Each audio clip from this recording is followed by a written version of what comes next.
የኢትዮጵያ የምክክር ኮሚሽን ላይ ሀሳብ ለመስጠት ነው። ጠቅላይ ሚኒስትር ዶክተር አብይ አህመድም በፌስቡክ ፔጃቸው አጋርተዋል።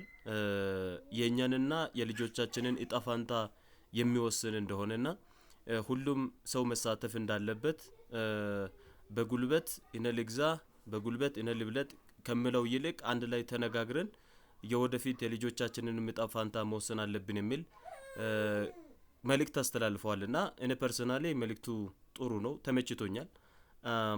በዚያው ላይ በመመርኮዝ ምንድነው ማስተላለፍ የፈለኩት ሐሳብ የወደፊት ኢትዮጵያ የጣፋንታ ምን ቢሆን ጥሩ ነው ብዬ ራሴ አስባለሁ። ሁሉም ዜጋ ሰው በቋንቋ የማይገለልባት ኢቭን ይሄ ብሔርን ተገን አድርጎ ክልል አካባቢ የተመሰረቱ ነገሮች ጠፍተው ሰው ልጅ እዛ አካባቢ ነዋሪ ስለሆነ ብቻ የዛ አካባቢ ባለቤትነት የሚያገኝበት የሚኖርበት የሚሰራበት እንደ ልቡ የሚንቀሳቀስበት ነገር ቢያመቻቹ ብዬ አስባለሁ እንደግሌ።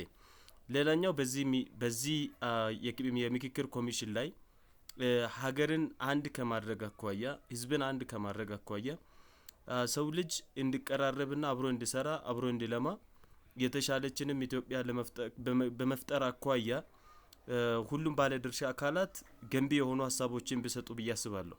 በተለይ የብሔር ጥሻ ውስጥ ያሉ እስካሁን ከብሔር ያልወጡ ከነ ቋንቋ ውጪ ከነ ባህል ውጪ ከነ ብሔር ውጪ ብለው ሌላውን የሚገፉ እነዛ ግለሰቦች ወደ ልቦናቸው ቢመለሱ ብዬ አስባለሁና ሀገርን በጋራ የመገንባት ሀገርን በጋራ የማልማት የለማችን ኢትዮጵያ ለወደፊት ለልጆቻችንን የማሸጋገር ኃላፊነት ውስጥ ፌር የሆነ ገንቢ ሐሳብ ቢሰጡ አስተዋጽኦ ቢያበረክቱ ብዬ አስባለሁ።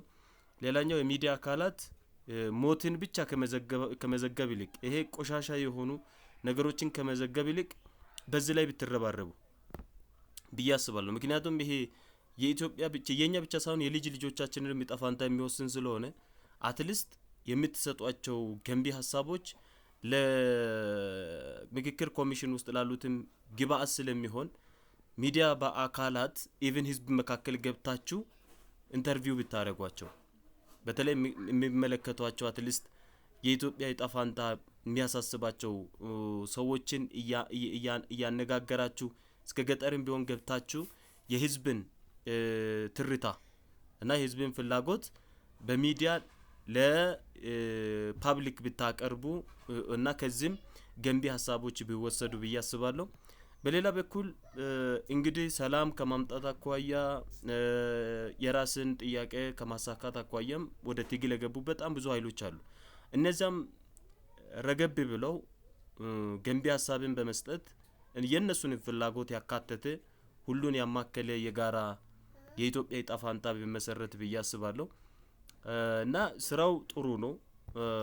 ቀጣይነቱንም ብንደግፍ በቻልን ልክ ደግሞ ብንሳተፍ ምክንያቱም ሀገራችን የኛ ብቻ የኛና የልጆቻችን ናት። ከኛ ውጪ የሀገራችን ጣፋንታ የሚወስንልን የለም።